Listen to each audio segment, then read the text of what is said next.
Well, I'll start with a quote from Stanislavski, who is the founder of of method acting, who said that in the end, it is beauty that will save the world.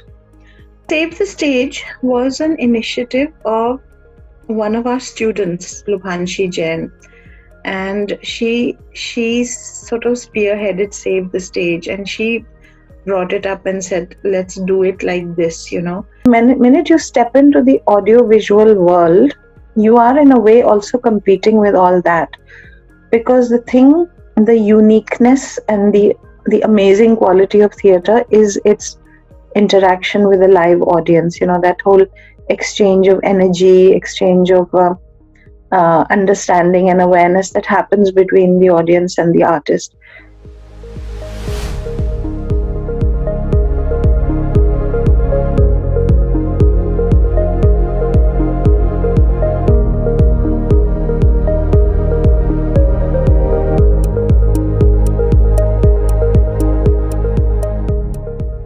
The youngest person to ever light up a Broadway show, Anusuya Vaidya, is currently working as a director at the Akshara Theatre. She began her association with theatre at a very early age in her life, experiencing the craft through different modes: television shows, documentaries, plays, and book adaptations. Accompanied on the journey first by her parents and then her husband, Anusuya represents more than a lifelong commitment to the stage. We are so very happy to have you here with us today, ma'am. It's truly an honor to be speaking with you, especially during these troubling times. I hope you and your entire family, the entire team at Akshara, are well. And thank you so much for agreeing to do this. Thank you, Kunal. It's really nice of you to have us. And yes, the team is fine. We've all been through ups and downs. Many of us, including me, got COVID, got hospitalized, got better, got back to work, and so on. So we're all dealing with it in our different ways. So yeah, several of our actors did fall ill, and one of them very sadly lost both her parents to COVID. So it's been a very, very rough and a very draining experience. It's been a huge challenge for everyone, and I'm glad that we have all sort of got out of that tunnel of hopelessness to some extent, and despair, and not knowing what was happening next. I hope things will improve further. In this last year and a half, I think something that brought a lot of sanity to a lot of people was art. During this time, while we all were in our homes, we all in our own different capacity, whether to music or to film or any other different sort of art, we were trying really hard to have whatever little tiny hope or sanity that we can get. In that light, that people depend so much on art and on performing, especially on performing arts. How do you think this pandemic has impacted the sector as a whole, performing arts sector, and especially Akshara?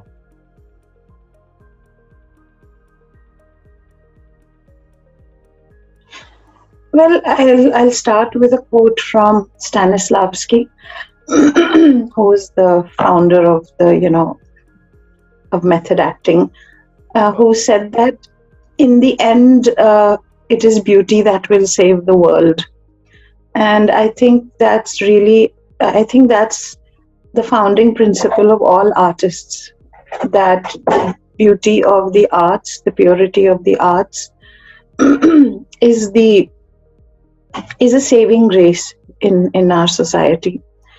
And many people did turn both to the arts, to music, to theatre, to spirituality also, to get out of this whole terrible, I don't know what to call it even. It's like a thunderbolt from heaven, which doesn't stop, it just goes on and on. So the arts I hope people have realized how important the arts are to our collective sanity, our collective consciousness, our collective inner spirit.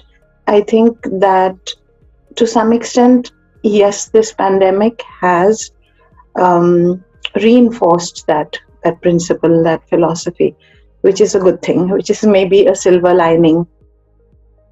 But for artists themselves, it's been a really, really, really testing time. It's been a time where you make it or break it. Many people have just fallen along the wayside. They've given up. For instance, people who came to Mumbai to become actors or singers or writers, so many of them have just given up and gone back home because it was just too uncertain, too insecure. So for artists, it's been a very, very tough time. Right. A home for the mind of India. This is how your page describes Akshara Theatre.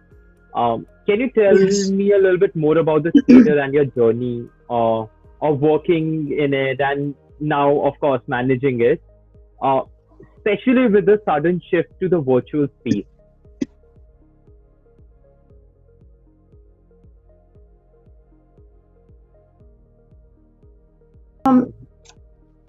The theatre, when it opened originally in 1972, it was named Akshara by my father because Akshar, the Hindi word Akshar, has two different meanings. One is that it's the smallest unit of language, the single alphabet, and the other is imperishable.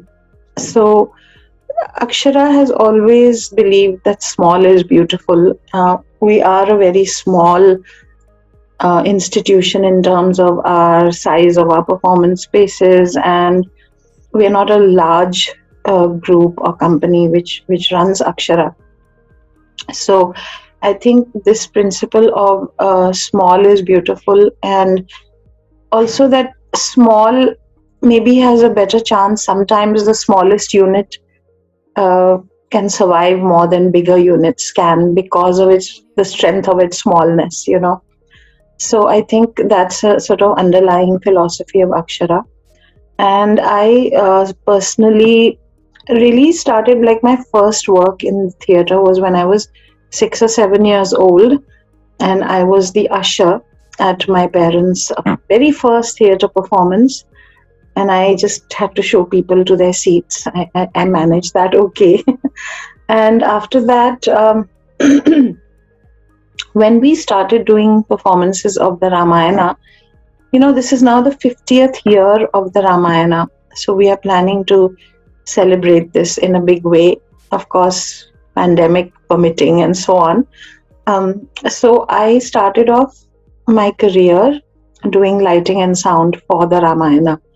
And while it started off in Delhi, but then of course we performed all over the world. But I did lighting and sound, yes, all over the place, in New York, on Broadway, in London, in all over Europe, and all over India, which was very, very fulfilling. Actually, traveling all over India, I think was very challenging, but it was wonderfully fulfilling to do that. And we did this mostly with the Ramayana, and we went to really small places like Quailon, I think now it's called Kollam, and Kottayam, and Deolali, and Jammu, apart from the metro cities.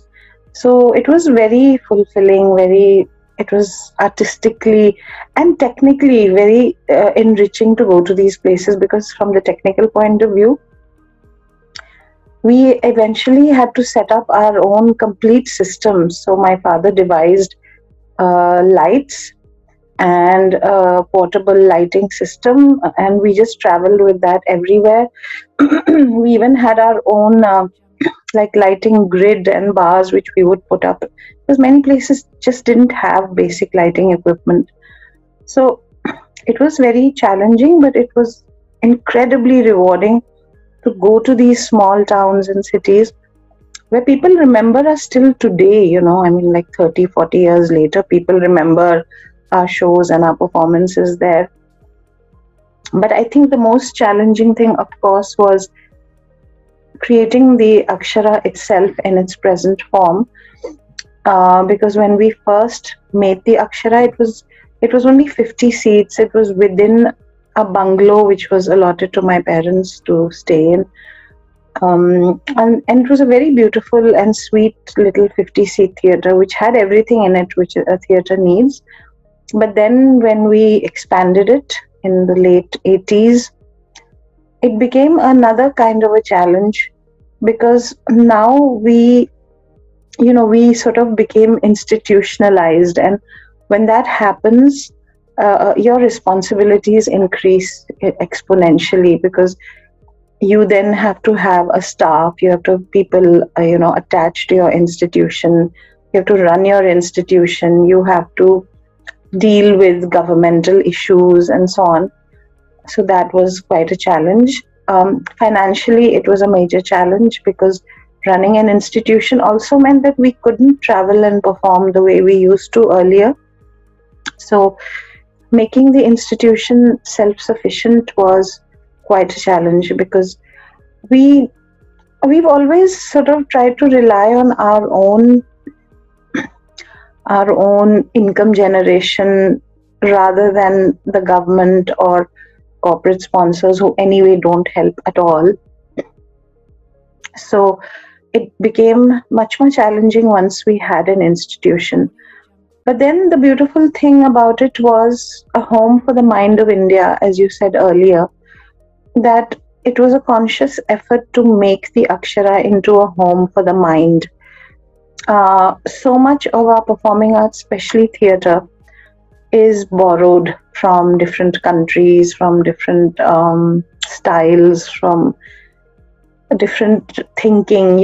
It's not always very original.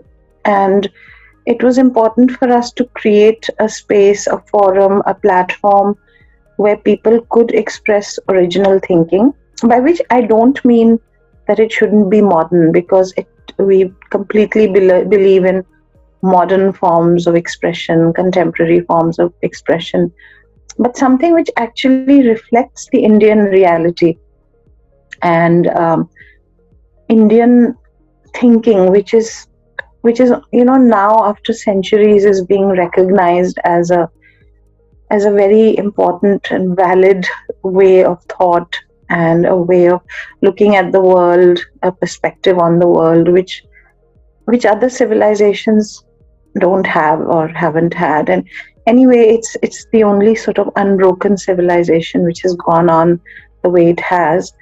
But the beauty of it is that it is a constantly evolving culture. And so we wanted Akshara to be a reflection of this aspect of Indian culture, which is very inclusive, which is constantly evolving, which is constantly innovating. So that was the thought behind Home for the Mind of India, and Home for the Artists of India also, because we have always tried to be very welcoming at the Akshara to young artists, to innovators, to people who are looking for a space but can't necessarily afford to have a regular theatre to express their art forms in. So that is the driving force of Akshara. Apart from, of course, our own work, our own original work, our own way of thinking artistically, our own training programs, which are very popular, all set in a very, very beautiful and aesthetically pleasing environment. So this is the driving thought, the principle, the spirit of Akshara. Right. I just want to ask, how has Akshara, in the past year and a half, the entire definition of space has changed, especially for theatre. I spoke to a lot of performers, with a lot of artists, and something that they mentioned is that how the idea of space has completely changed now. Like from what it used to be a physical space, now everything is virtually. So that brought a lot of challenge to the technical staff as well.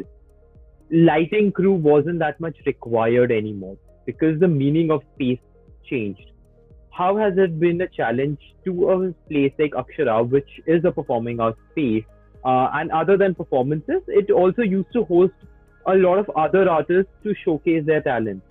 So, can you just talk a little bit about that period, Yeah. or that challenge?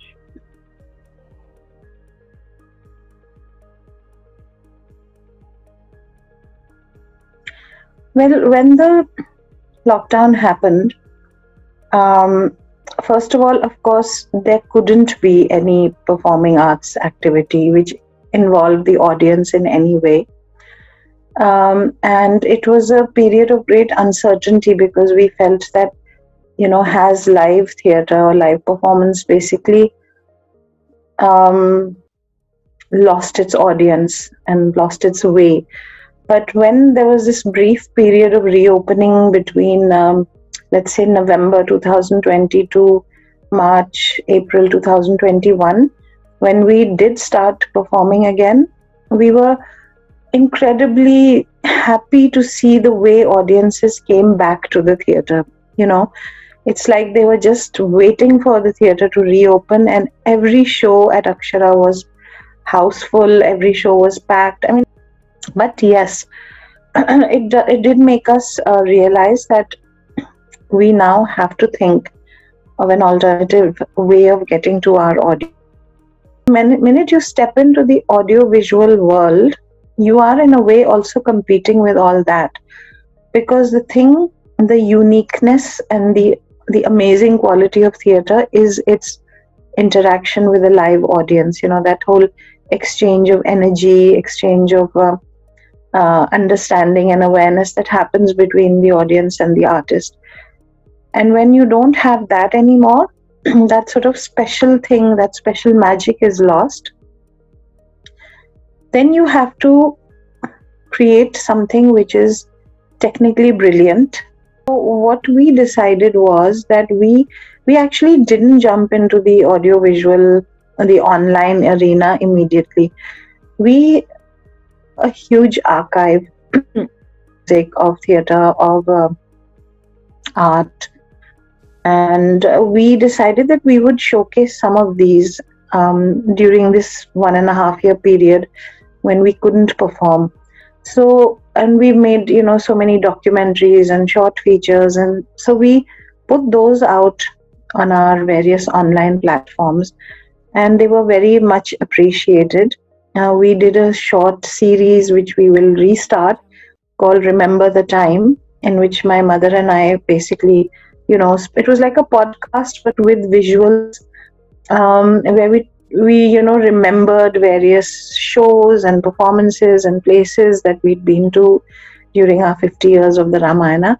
It was really nice because it was brought up a lot of memories and things which we'd forgotten, and the viewers or listeners or whatever really enjoyed it too. So we did a lot of online work, though we didn't film theater. We did not film our plays and put them online. But that is the next step. So we are now working on that. We are specially recreating some of our work for the audiovisual medium. Of course, the thing is that also does open your horizons to some extent, because you need not be confined to the stage indoors anymore. So we are basically now working on our audiovisual theatrical content, which in a way is now going to become a new and a different art form, because it's like a combination of theater and film. And for instance, the National Theatre, which has a series of plays which they have filmed and which you can see, it's very expensive. The way they do it is very expensive because you need the auditorium, of course. You need a huge crew, you need a 5-camera setup to recreate that magic of theatre. And people like theatre companies like us obviously don't have those kind of budgets. So we will have to be very creative and innovative and basically create a sort of unique form which is a fusion of theatre and film, which is what we are working on. And by the end of the year, the first of these productions will be out for people. Because, like for instance, Book My Show did try, and they still try to have plays online for which people will buy tickets. But that hasn't worked too well unless they are Bombay productions with, well-known TV actors or film actors. So unless it's like that, it's not a very financially viable undertaking so far. But we're hoping that these new audiovisual theatre productions that we create will be good enough that people will, want to buy tickets in a large way and to then pay for the cost of making these productions. So, ma'am, as you have rightly mentioned, I think Ramayana is one of the most iconic plays of Akshara and in the theatre space of Delhi. And as you just mentioned, Ramayana had performances in various places within India and outside India. So, what were some of the challenges while performing Ramayana in front of a non-Indian audience? And how did you manage to bridge the cultural gap while conveying the story?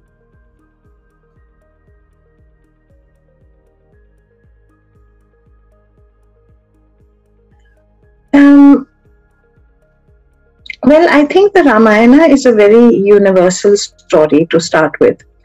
It's a story that most people can connect to, because the way that my father Gopal Sharman wrote the Ramayana, his play, it is much more about human interactions, because he did not ever have Rama and Sita as gods from the beginning of the story. They become divine right at the end of the play. But throughout the play, they are humans, and they have to take decisions, wrong or right decisions, and they have to react to each other. They have to follow their paths, they have to follow their quests as human beings. So I think that, to start with, made it easy for people to relate to the characters in the play, the Ramayana. So that itself was a major bridge, as it were. But of course, the play it's written in English, so it was accessible to people who knew English in most parts of the world. And English is, in a way, the lingua franca of the world at the moment. So most people do learn it to some extent. So, in different places, people reacted differently. For instance, when we performed in Zurich in Switzerland,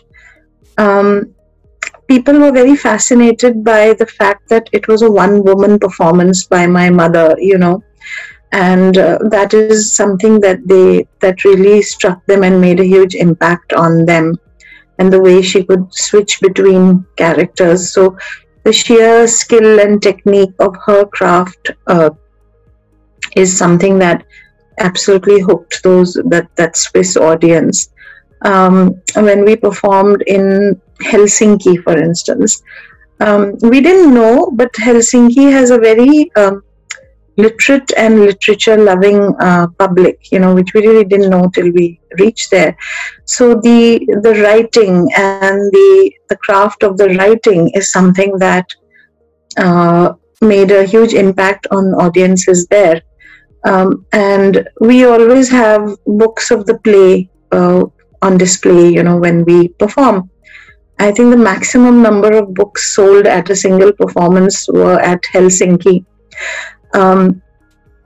Then, we performed in places as far-flung as the Fiji Islands. And while the audience in the Fiji Islands, of course, were Indian, they were mostly Indians. They were Indians who had left India in the 19th century.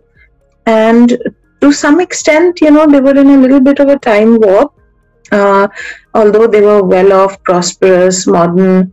But in a way, their thinking especially their cultural thinking, was still stuck in the 19th century. So for them, looking at Rama and Sita not as, like calendar god and goddess was an eye opener, for them. So, people have so many different, it impacts them on all kinds of levels, spiritual, psychological, political, because for instance, when we performed in different places in America, one of the nice things was that other than our shows in professional theaters, etc., that we did a lot of performances in some of the best known and most prominent, most eminent universities and colleges in America. And very often in the audience would be, Nobel Prize winners and so on, who would be attached to that college or university. And we would have the most fascinating discussions after the play. Like there would be a dinner at somebody's house, and then there would be these 4 or 5 Nobel laureates and heads of departments, and the way that they would discuss intricacies of the whole political strategy of Lanka, for instance. And for me, I mean, as a teenager, for instance, growing up in that kind of intellectual mahal was amazing, and the kind of intellectual stimulation that it provided. So, people find their own meanings in the Ramayana, things which are important to them. And then this is what, and it's interesting, like my mother was the single performer, the only performer. But many times after the show, somebody would say things to her like, and when you picked up that crown, I could see the blue and red stones sparkling in the crown. I remember somebody saying this to my mother. And my mother picked up an imaginary crown. There were no stones. There was no crown. She just, but that's the beauty and the magic of theatre, that you can, create an entire world in somebody's mind as they look at you. So, again, apart from these sort of reactions that people had, many of the things, it was really interesting for me to go to all these different places and meet people with different cultural backgrounds. I mean, I was so happy in 1 or 2 places where I found that there were women or young women like me who were doing lighting and sound, etc.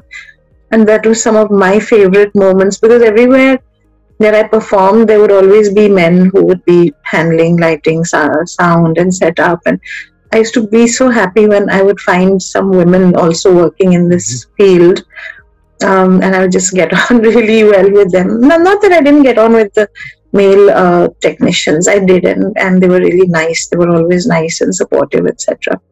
But I used to enjoy working with women because it was so few and far between, But like, for instance, when we were in fact performing in Fiji, we would perform in improvised places like a cinema theater, and there would be 4 feet of space in front of the screen, and there would be no lights to speak of. And, with those kind of technical problems, we would have to recreate this entire show.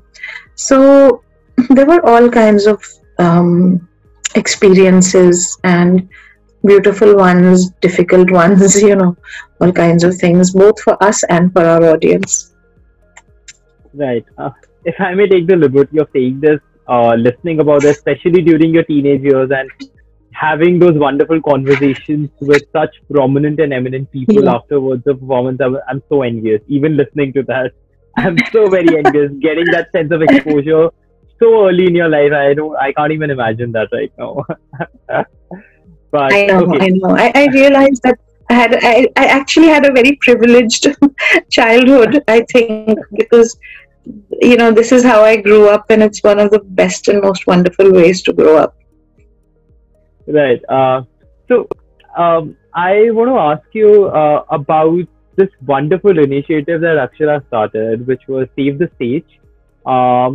Please tell us about the kind of responses that you received.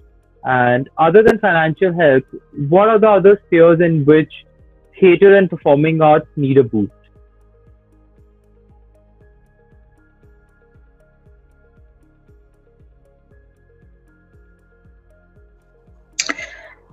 Well, Save the Stage was an initiative of one of our students, Lubhanshi Jain, and she sort of spearheaded Save the Stage, and she brought it up and said, let's do it like this, and so we sort of went into it with all our heart and soul.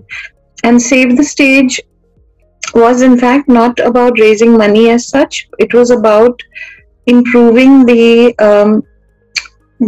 infrastructure, both in terms of the authorities, like the municipal authorities, for instance, as well as, yes, making it easier and making it more streamlining certain official procedures to make life easier for artists coming out of the pandemic, for instance. And various artists gave their inputs to us. For instance, Nikhil Mehta, who's a young director who has the Black Box Okhla. One area in which he worked really hard was to try to make it easier for artists to use non-conventional spaces for performance, which are bound by very sort of archaic and also very irritating and very unnecessary rules and regulations. Like, for instance, you have to have a fire engine always in attendance when you are performing in some kind of non-conventional space and things like that. Whereas if you just regulated it in such a way that you can only perform in certain types of spaces, but you can do that and reduce and have a limited number of people who can come to those spaces, and they can be checked once, or they can be a system of checks, that does the space have this, and this, and if it does, then go ahead and do the show there. So the need for non-conventional performance spaces, then various incentives for people to give money to artists in terms of tax incentives, various ways for instance, you could give artists, release them from GST and things like that, So it was like a package of things which were both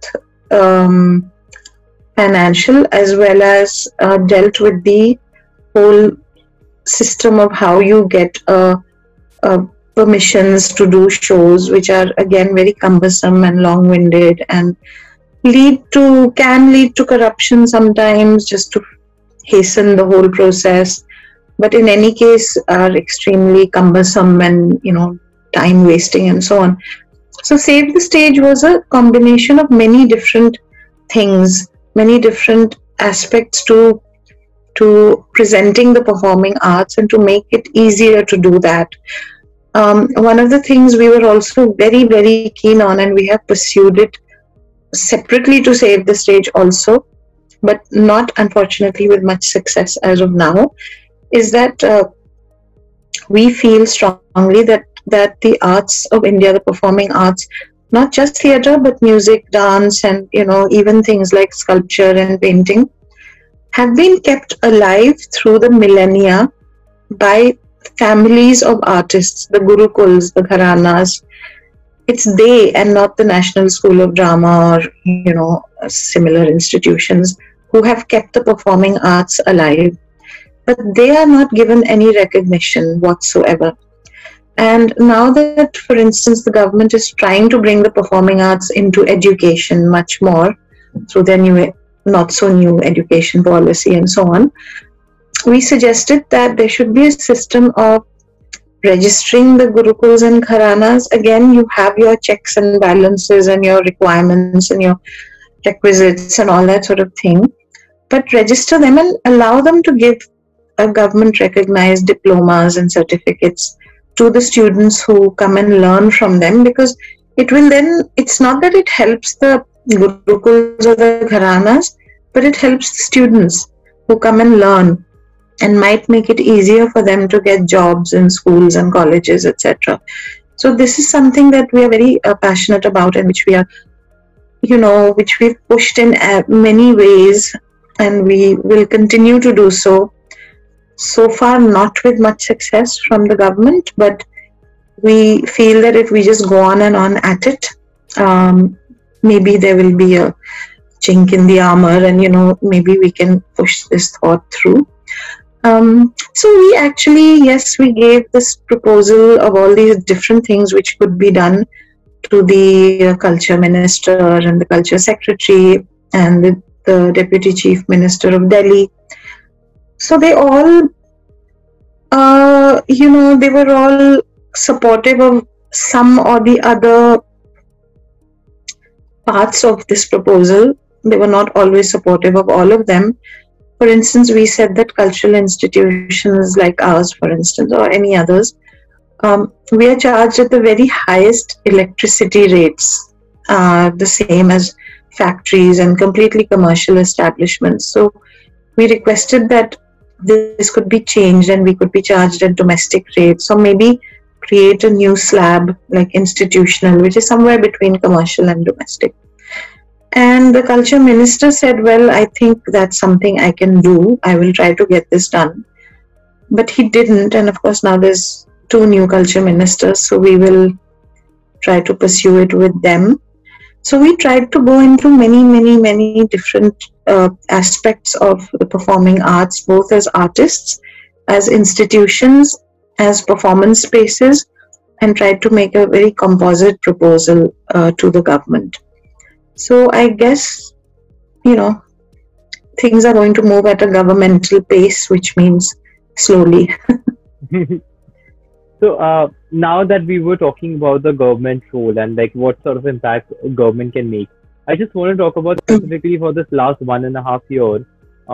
Has there been any support from the government during this troubling time in the form of aid or any other financial or any other kind of support No. to artists or yeah, of course.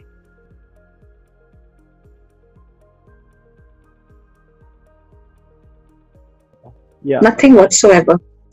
Zero.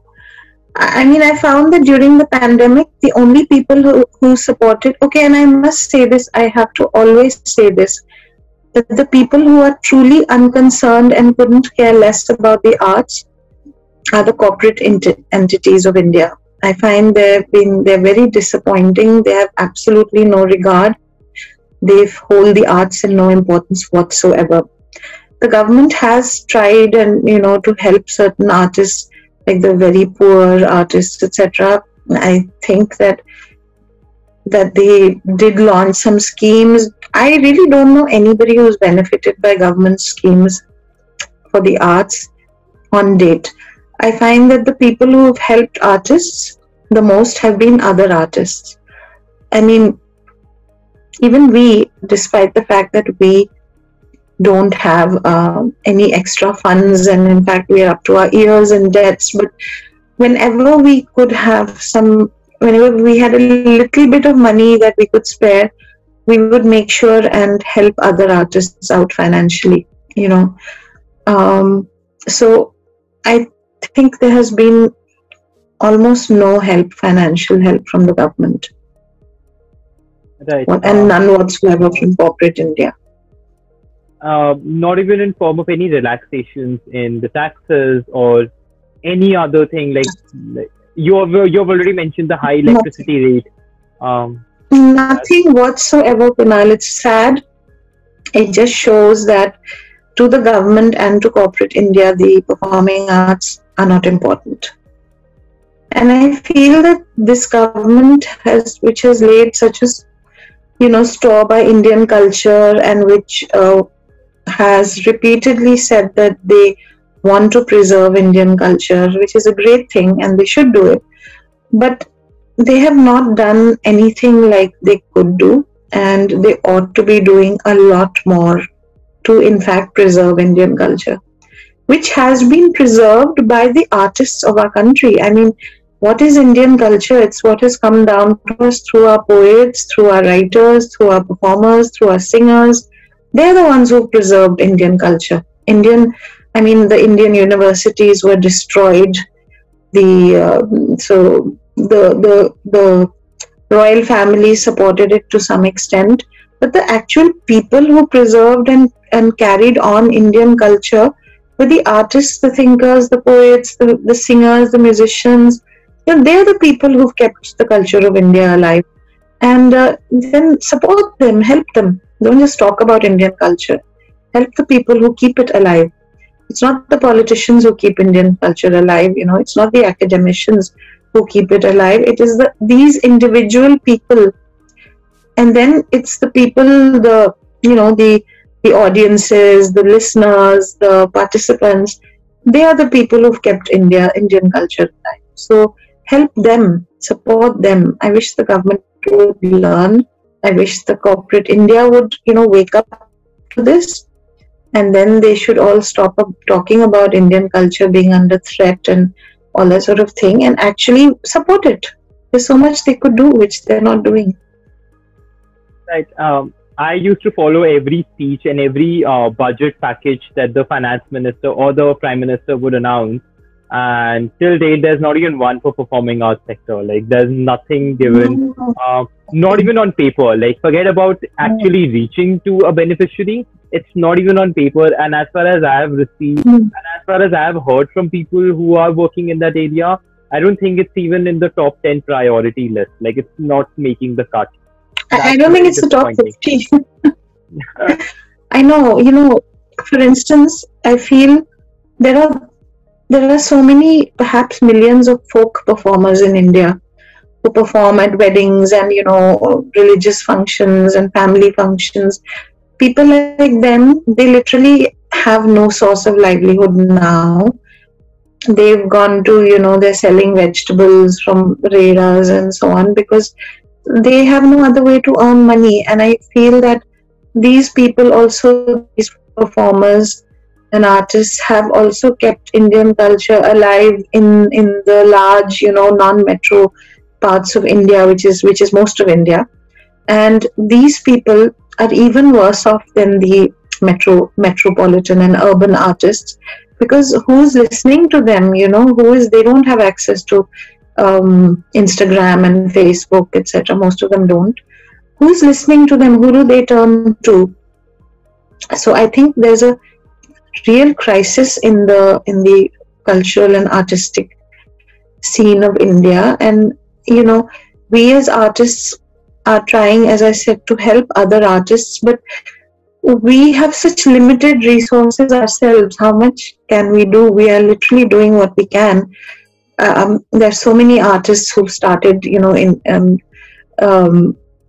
initiatives to help raise funds for other artists, to get food to other artists. But again, they're just individual people with no secure income themselves. And the government, which has, at the drop of a hat, is announcing schemes of 2,000 crores for this and 5,000 crores for that. Include artists in your thinking and your thought, because you will suffer. Society will suffer if artists are exterminated by these sort of pandemic-like situations. And if you just think that they're unimportant, and they're not, coming back to the very beginning of our conversation, in a way, it is the artists, the thinkers, the actors, the writers, the poets who helped us get through this pandemic.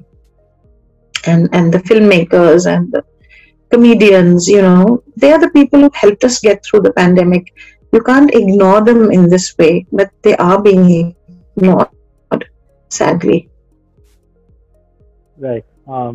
This just brings me to my last question. How do you think audience members or, lay people can help performing arts during such a crucial juncture?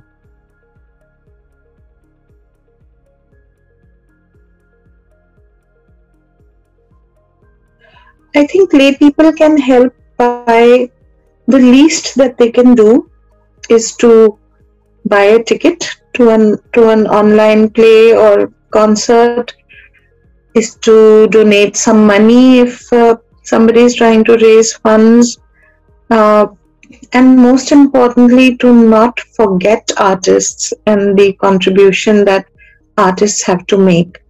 And I think lay people do that. I think lay people are the people who ultimately do support the artists.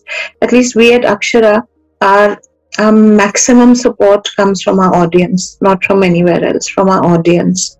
So I think to a large extent, a lot of lay people are aware of their responsibilities to help preserve the culture and the arts of our country. I just wish that the people who have the power and the money also felt the same way. Right. One person, because we have come to the end of this interview, I just want to share like my first experience at Akshara. I still remember I came to watch Ramayana with my parents, and I think this entire and not ju- and the play was fantastic. But during the intermission, when we all came out for a cup of tea and a sandwich, and the artists were there, I still remember your parents were there, and we could very easily contact them, have a quick conversation with them. I think that entire experience made it felt so homely, and it was such a wonderful experience for us, for the audience member. I think that's how anybody who has been to Akshara once always wants to go to Akshara over and over again. So creating that warmth is very important, and I think that is something that Akshara does the best. Thank you so much. Thank you. Well, Thank you it's a so much. home for the artists and the audience. Right, absolutely, absolutely. Thank you so much for doing this. It was very insightful. I wish you all the best. I hope you and the entire team get back with full force as soon as the restrictions come down. We are very eagerly waiting. Thank you so much again. Please take care. Thank you. Thank you, Kunal. Thank you. You too. Thanks for watching our videos. We work hard to make sure you keep coming back for the content we produce. Don't forget to like, share, comment and subscribe to our channel by clicking the bell icon below.